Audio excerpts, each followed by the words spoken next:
বাংলাদেশ জাতীয়বাদী সড়ক পরিবহন শ্রমিক দলের চট্টগ্রাম মহানগরের ৫১ সদস্য বিশিষ্ট কমিটি ঘোষণা করা হয়েছে। এতে ৪ জন বিশিষ্ট নাগরিককে উপদেষ্টা হিসেবে রাখা হয়।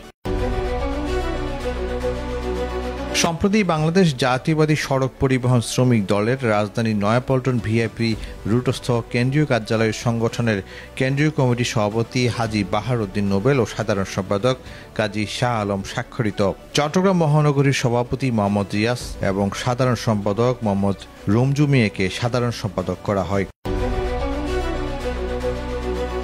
এছাড়া মোহাম্মদ নজরুল ইসলাম চৌধুরী, আব্দুল মালেক, মোহাম্মদ মনিরুল ইসলাম মনির, ইঞ্জিনিয়ার হারুনকে উপদেষ্টা করে ৫১ সদস্য বিশিষ্ট বাংলাদেশ জাতীয়বাদী সড়ক পরিবহন শ্রমিক দল চট্টগ্রাম মহানগরের কমিটি ঘোষণা করা হয়েছে। কমিটির অন্যান্য সদস্যরা হলেন সিনিয়র সহসভাপতি ফোরকান রেজা, সহসভাপতি কামাল হোসেন মামুন, নুরুল ইসলাম, আমিন হাওলাদার সহ মোট ৫১ সদস্য কমিটির নেতৃবৃন্দ।